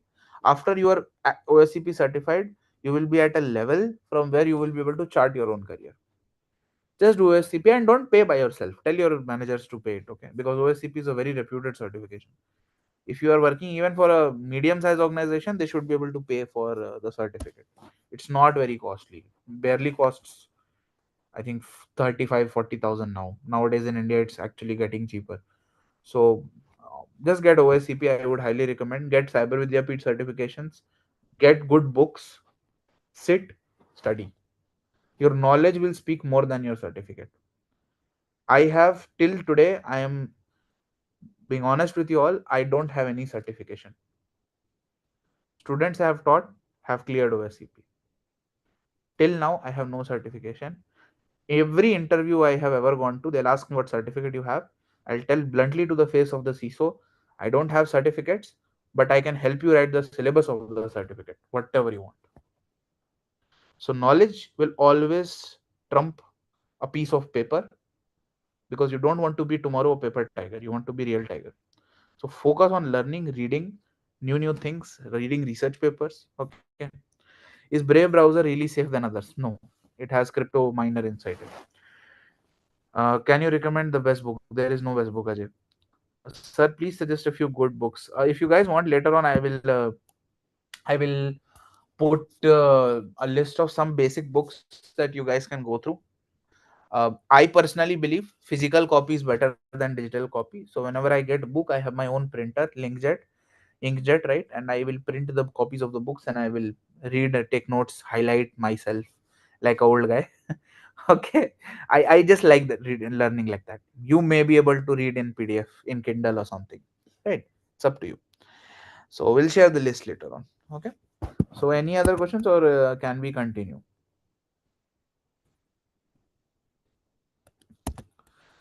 Let's continue. Okay. So let's talk a little bit about now the. Just give me 1 second, guys.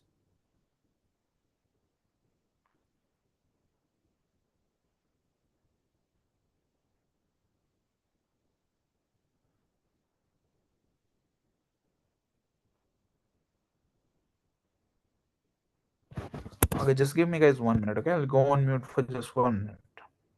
Read the slide.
Okay, guys.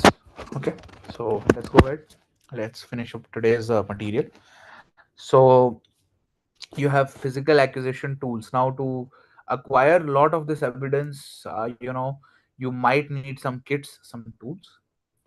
So you can use some of these. Okay. And by the way, I would like to point out that there are some good kits made by government of India. CDAC has made some good kits. If you're an organization or someone of power in an organization which can buy, I would highly recommend checking out CDAC forensic kits. They are extremely amazing, especially for digital evidence. I mean, they have done some fantastic work, and they usually have almost everything we're talking about. So going ahead, write blocker can also be software based, by the way. Is basically something that stops the systems to I'll writing into just, any kind. Perhaps I'll just like to interject for a second. Sure, sure. Team, all of you are requested to do the attendance, and there is a form available there, Google form in the chat window, and there is also a link for Telegram. If any one of you have not joined the Telegram group, please join it as soon as possible. Okay, because all our messaging will happen on single place, which is Telegram. Okay. Second thing is that in Telegram, please keep the notification on. Okay. So these two information is very important because there are people who are logging off. If you don't make the attendance, it will be very difficult for us to, take you through to the next layers. Okay. Thank you. Over to you.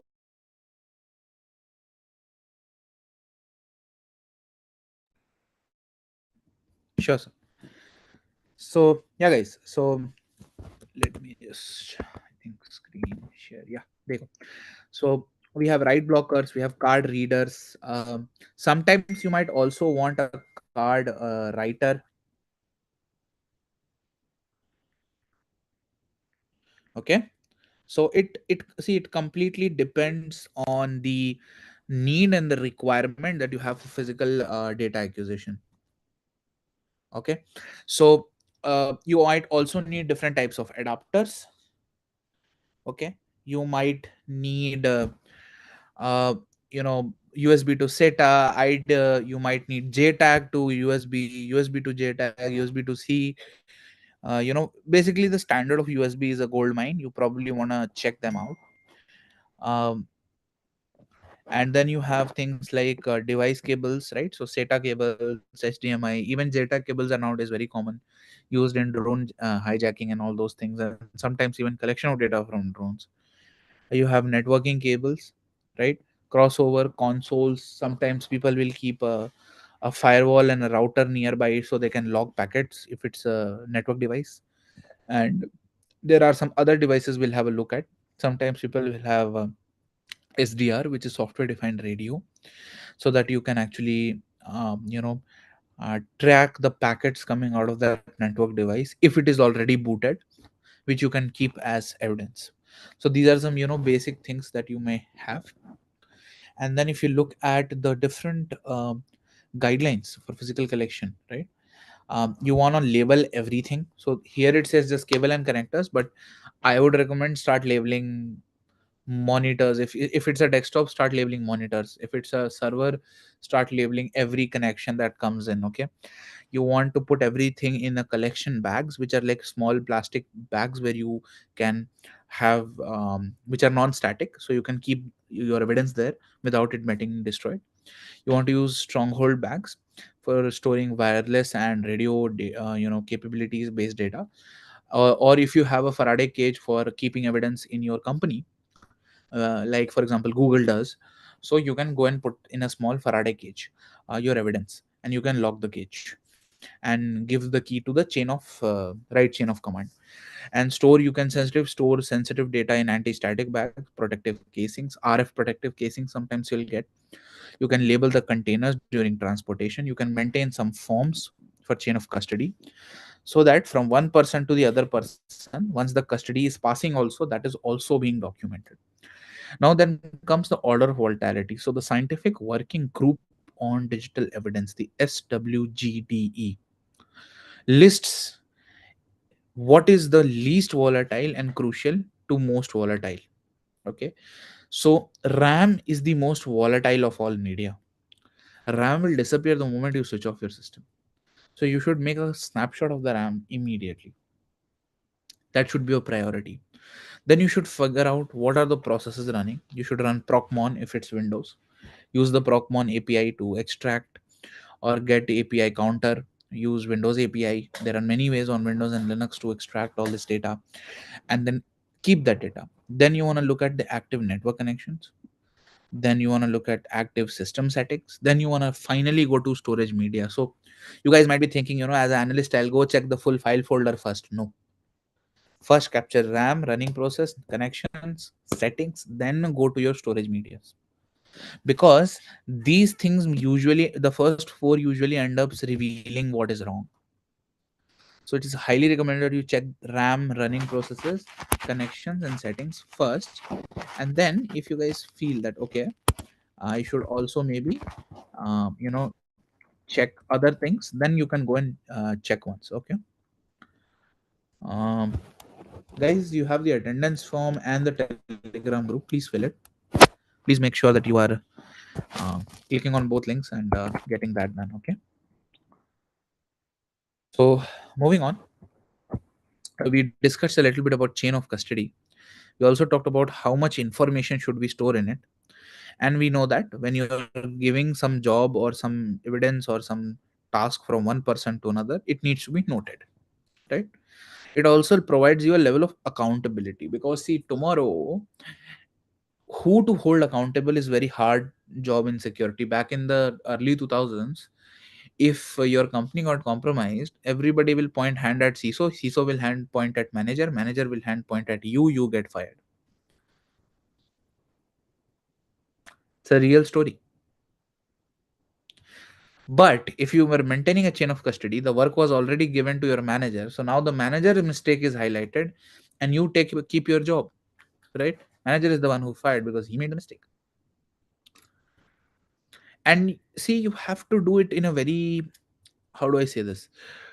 descriptive manner. Chain of custody documents should be, and forms should be extremely detailed. Put as much data as possible. Put photos, attach them. Put pen drives in the file with video clips. Be descriptive. Make a report, people will get shocked to see, my god, this much research and detail. No way to escape this person. That shows that you have done your study well. So some basic stuff like what is the case number of the offense, if it's the first offense of that employee, second offense, victim and suspect name, date and time seized, right? All these details you can uh, extract. Again, similarly, police will also go about doing these things. Okay. Then you have authorization for disposal. So when should we dispose the evidence? Witness to destruction of evidence, so that it was, somebody should witness that okay, it was destroyed. Release to lawful owner. If you don't want to destroy it and give it back to the owner or the employee, the laptop you're giving back, how should you give it back? Was there any witness when you give back the laptop? Is the person confirming in encrypted email and in the change management software that yes, he has received his laptop back? So these are some steps you should be taking in your organization, and you should be making sure at this degree that all this is stored, collected, indexed, and tomorrow if need be we can go back and look at all this data. So a sample COC form can be downloaded from National Institute of Standards and Technology, NIST.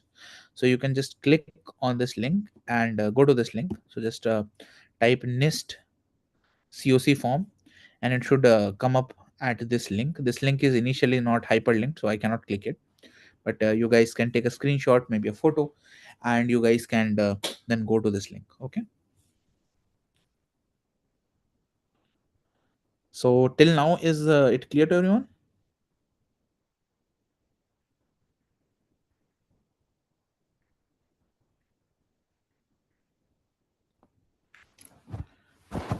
Mhm. Okay, perfect. So now talking about live accusation, right? Live accusation, how it works is, uh, you have to give special consideration to the state of the machine in digital evidence. So say that I have a laptop which is on right now, right? I'm talking to you. Some incident happens. Company person comes, he switches off the laptop and he takes it home. That is very wrong. That should not be done in any situation. Because if you shut down a device, sometimes malware will delete itself if it sees a shutdown code. Sometimes it will delete temporary data of malicious activity. Sometimes it will wipe out the RAM. So no memory forensics can be done. No RAM forensics can be done.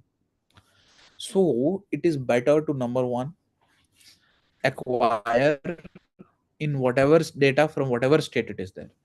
If it is switched off, I would highly recommend start by powering off the BIOS CMOS chip, and then go ahead and once the CMOS chip is off, slowly remove the battery and then disassemble the entire laptop. Take the hard disk, put it in DFIR software like Autopsy. Take the RAM chip, make sure it is having some minute 5-volt electricity passing through it so that it does not lose its state. So the data is still maintained.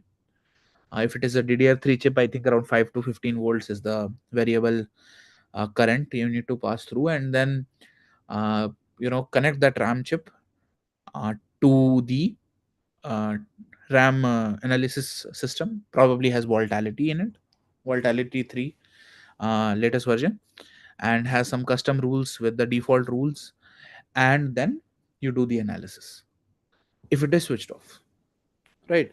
So these can be some situations that you can acquire, and you have to be very very careful how you handle different kinds of devices. So as we discussed, right, if it's powered on, what are some things you should do? Move the mouse, touchpad, suspect the device to be in sleep state.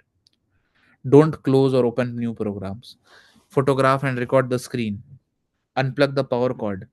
Remove the battery if possible. Right. So these are some basic things you should be doing. You can of course use tools like Guy Manager, DC3DD. There's also DFDD, another tool that I don't think comes in Kali Linux by default, but it's a very powerful tool. Other tools, you have your K9, your Helix, Autopsy.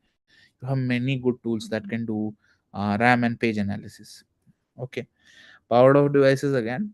We discussed this, right? You can also look at NIST SP 800 101R1 revision 1. I think revision 2 came. I have to check once. For now, you can follow revision 1. That is the industry standard. So 800 101. For mobile forensics, you can look at what are some things you should be doing and how to prevent the contents from altering on a mobile device. Okay, powered off devices in most cases require slightly more work than online devices that are still working, but at the same time online devices working with them can be hell, because they can have malware, and if you connect them with any other kind of thing, then malware may also spread, so there's always a threat of that. So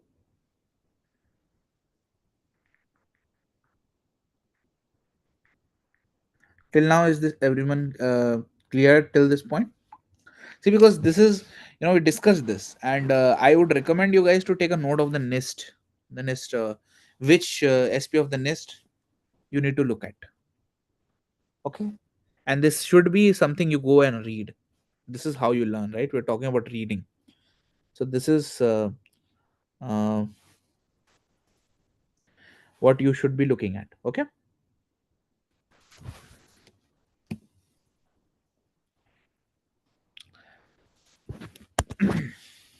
Okay, so Rupesh ji has some questions, and Vinay ji also seems to be.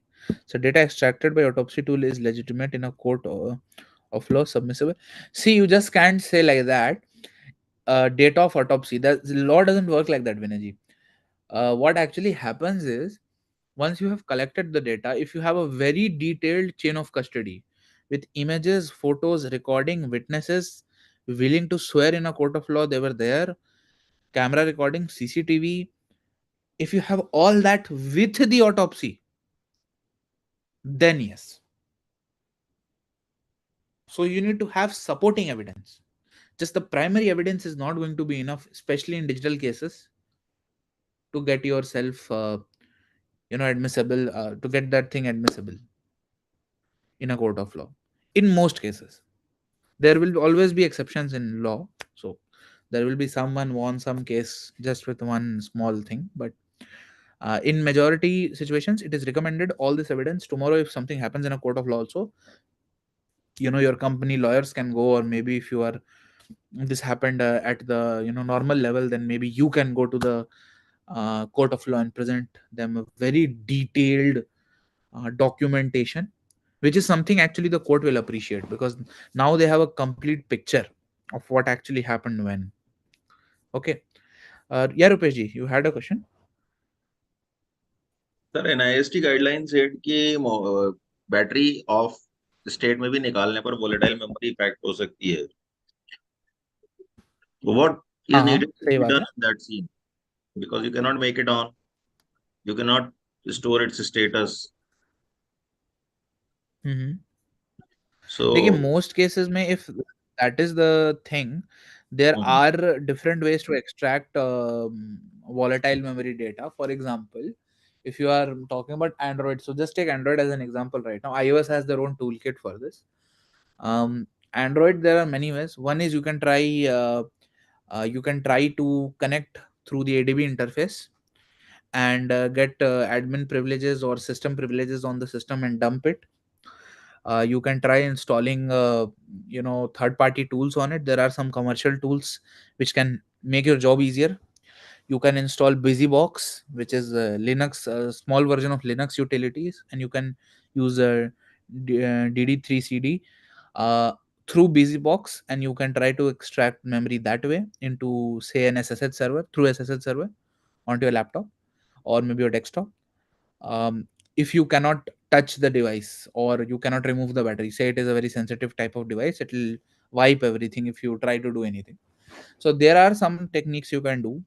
There are also hardware based attacks, so we can always keep the battery connected and bypass the battery altogether and create side channel connections to the RAM chip directly into the, opening the chip itself in half, and while it is connected, and there are always complicated engineering things you can do, right? You can open it up, directly hook into the RAM, and there are actually toolings out there which will let you. There are, I think, what was it called? Uh, I forgot the name. I think it was called Blackwire, which can hook into like open RAM circuits, and it can collect data. So there are techniques you can use even then in those situations. Okay, no device is going to be foolproof against ALIA and advanced DFIR. If you are following the right procedures, you know what you're doing. In most cases, you will get the evidence you need to, be admissible in a court of law, or just fire some employee. Depends on what has happened in that situation. Sir, So just give me one in second. case someone Yeah. uses what is called that thermosetting epoxy kind of, I'm missing its exact name, is used to cover PCBs by industries, companies which don't want to their proprietary PCBs to be copied, or uh, if one uses that white or transparent colored resin kind of covering to protect such an event. So you're talking about commercial systems that they don't No, want not to. commercial. I'm having a mobile. I'm using it. Before using it, matlab on the motherboard, I put that conformal coating. I have to check for that exact name of that protective coating. I will come back on this issue tomorrow, sir. Oh, you're talking about the what do you call that? The chemical compounds they put, right, to prevent Yeah, tampering. yeah, Yeah, there are simple chemistry. There are ways. I mean, if small shops in Kolkata can do it for 60 rupees, then you can do it in a big organization. It's not that complicated. And even if you do that, the best thing they can come and say is that we don't give you warranty anymore. That's the only yeah. thing they can come and say, right? But if you're talking about a critical incident and you're trying to collect data, then five mobile devices and destroying them is not something you are really worried about. At this point, a larger organization is at risk. So you have to also look at priorities. What is more priority to you? Saving a phone, which maybe you can ask company to reimburse you later, or ending up with more No, sir, compromised my environment. question is different. My question, I am not able to recollect the name of that coating. If I place it on the PCB Mhm. without damaging the components, I cannot connect any interface to that PCB like what you are trying to connect by accessing the RAM. If I cover that RAM by that uh, what we call, it is something like a transparent resinous coating. Uh, is it the conformal coating? No, sir, it is not conformal coating. I will come. What I will was come back with this question Okay, if tomorrow you for find that. it, yeah, come back. From what Yeah, I understand, most coatings can be removed, yeah. but we'll have a look later. Okay. So, guys, we'll stop here today. Okay, because it's 9 now. So for today, I want you guys to go up, look up NIST, check 800 check out that. Also look at some of the others. The NIST actually has two more on evidence collection, and I think one more on fire hazard collection of evidence. Okay, so you should go through those papers, special publications, go through them, give them a read, check out okay what NIST is recommending for different situations. Go to the certain website. There are actually some nice guidelines given there as well, which can be useful in your organization context and risk context, right? So have a look at those things, and then you can come back for tomorrow's class, okay, where we go ahead and we talk about these techniques in a little bit more detail, like right blocking. Okay, so we'll come back to these. So if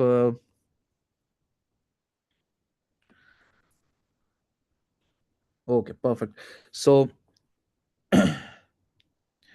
see, in most cases I always recommend, just if if you're starting out, do some projects, Kanayaji. Just do some projects, right? Build some small projects, show them off in your resume. uh, you know tell them that you have certified in Python, you are certified in, you know, Active Directory, you're certified in this, that, Linux, right? You can handle a bunch of stuff. Maybe get a network plus and certification so that they see that you know your networks well, right? So if you get this much and you try to sit for an interview as a fresher also, a BTech CSE fresher or a BSc or a BCA fresher, I have seen people get a job, right? In cyberspace. Sometimes it's completely by luck, sometimes even I have seen arts people switch and come into SOC and learn computer science. So it's all about really how you go about it. Okay. And what's your approach to learning? So I think that's it from my side for today, and we'll continue this discussion deeper tomorrow, where we go into specific techniques. Okay. And we'll go little bit more deeper. I'll talk a little bit about some more kinds of evidence collection we can do, tagging we can do, and also we'll have a very short note on machine learning algorithms that you can use to process some of the evidence. So we'll discuss about that as well. Okay. Thank you everyone. So, Jai Hind, sir. hello, sir. Jai. Thank you everyone. Thank you for joining us. Sir, I am audible. Hello. Yeah, Ganesh ji, Hello. you're audible. Sir sir जैसे cyber security field में जाना है या ethical hacking field में जाना है, तो sir थोड़ा बहुत नॉलेज है नेटवर्किंग का, बट तो हम्म। क्या उसके वो नॉलेज से जैसे बेसिक बेसिक सीसीएन था हमको, कंप्यूटर नेटवर्किंग, ये कंप्यूटर कम्युनिकेशन नेटवर्किंग था, तो उसके थ्रू मैं फिर आगे स्टेप नेटवर्क से सिक्योरिटी प्लस की तरफ बढ़ा सकता हूँ ना, कॉम्प्टिया सिक्योरिटी प्लस। सिक्योरिटी प्लस आप कर सकते हैं, बट अगर पैसे हैं तो आई वुड रिकमेंड कि आप यार ओएससीपी निकाल लो, ठीक है? क्योंकि अभी सब दिक्कत पैसा क्या हो रही है ना पैसे मार्केट में। नहीं है। हाँ, यूडीमी से करने हाँ, की मैं बात कर रहा हूँ। सर्टिफिकेशन, मैं सर्टिफिकेशन की बात, ये सर्टिफिकेशन तो नहीं मिलेगा जो यूडीमी से मिलेगा, वही जो 600 अराउंड 600-700 का है। देखो यार, उस मैं brutally honest with you, Udemy की जीरो वैल्यू मार्केट में, जीरो, ओके। पॉइंटलेस। उधर पैसा मत बर्बाद करो। सीख रहे हो ठीक है, हाँ, बट यूडेमी सर्टिफिकेट के लिए तुमको कोई नौकरी नहीं देगा।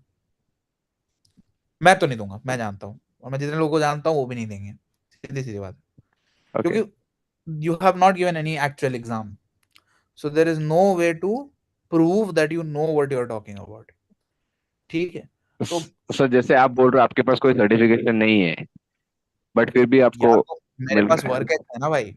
मैं तो हाँ, बहुत जगह काम कर चुका हूँ, तो अब तो मैं बिना सर्टिफिकेट के भी कहीं चला जाऊंगा तो मैं बैठ के सीसो के साथ लंबा चौड़ा 3 घंटे का डिस्कशन कर लूंगा। But you don't have the same pedestal, right? तुम वहां से, तुम कहाँ से खड़ा होकर बोलोगे उसको कि भाई मेरे को हायर कर लो? एचआर तो तुमको सीधे सीधे इग्नोर करके चली जाएगी। और ये सैड है, मैं जानता हूँ। मेरे हाँ, कई कलीग्स जो ये चीज फेस करते हैं, बट ये रियलिटी भी है। कुछ चीजें हैं जो एचआर आपको बिना देखे रिजेक्ट कर देगी। बट हाँ, एट द सेम टाइम अगर आप प्रोजेक्ट्स वगैरह कर रहे हो, आप रेगुलरली इन्वॉल्व हो, पाइथन, रस्ट, गोलैंग, आप प्रोजेक्ट्स बना रहे हो, आप साइबर रिलेटेड प्रोजेक्ट्स बना रहे हो, आप उन प्रोजेक्ट्स को ओपन सोर्स कर रहे हो, आप उन पे काम कर रहे हो, थोड़ा सा आपको ट्रैक्शन मिल रहा है इंटरनेट पे, आप ट्विटर पे अपना अपना चैनल मेंटेन करते हो, आप कोशिश करते हो कि आप जितने भी डार्क वेब ग्रुप्स हैं वहाँ पे कनेक्टेड रहो, लेटेस्ट थ्रेट इंटेल लेते हो, तो यार कभी ना कोई कंपनी का इंटरव्यूअर को समझ में आ ही जाएगा कि ये बंदा सोना है। और वो फर्स्ट ब्रेक की बात होती है, ठीक है? ओके। वहां तक जाने के लिए आपको मेहनत करनी पड़ेगी, ठीक है? Once you get into the industry it is very easy, but getting into the industry is hard. That is actually true, I agree with that, ठीक है? या वो बट इसीलिए मैं आपसे पूछा, जो ठीक है सर। नॉलेज और certification both, but what certification and what knowledge. देखिए, जैसे आप, नॉलेज का तो कोई लिमिट नहीं है, तो जो जो सीख हाँ, सकता है दुनिया में वो सीख ले, ठीक है? बट सर्टिफिकेशंस इनिशियली तो मैं यही बोलता हूँ कि नेट प्लस और सेक प्लस फॉर्म टीआईए का, वो यूडेमी उडेमी का नहीं। अगर ले सकते हो तो ठीक है, अदरवाइज अगर इधर ज्यादा पैसा बर्बाद नहीं करना है, सीधे ओएससीपी करना है, तो ओएससीपी भी कर सकते हो। अगर इसमें से कुछ भी नहीं कर सकते हो तो CEH देख सकते हो, बट मेरा रिकमेंडेशन रहेगा CH अवॉइड करो यार, बिकॉज अब companies and corporates they don't want to hire based on CEH. Okay, so Why, sir? mostly if you have CEH, they'll ignore. It's not a practical certificate here. It doesn't really teach you anything real. The syllabus of CEH is same as searching on Google how to become hacker. So that if it was so easy, everybody will be a hacker, right? It is not Oh, that easy. They don't teach you anything real. So that happens. And but my sir, but yes, you are right. But sir, CH दो certification provide करता है, means one theory based and second practical based. यार वो बहुत easy है, उसकी कोई value नहीं है मार्केट में, मगर I myself have been in hiring committees, हम लोग नहीं Okay. एक्सेप्ट करते. Most companies, any company above 15,000 1500 crores asset or revenue will probably not look at CEH as a thing that they should go for. Startups में try कर सकते हो. The very good chances of you getting a job in startup if you are making good projects. देखो, don't run away from hard work. You'll have to make a few projects. You'll have to try some things. You'll have to do some good certifications. अगर certificate नहीं कर पा रहे हो तो project में ज्यादा टाइम दो. वो time now you are saving, so you put that in your projects. Build some open source projects. Build some libraries for Python, for Rust, for Golang, for C++. Build your engineering skills.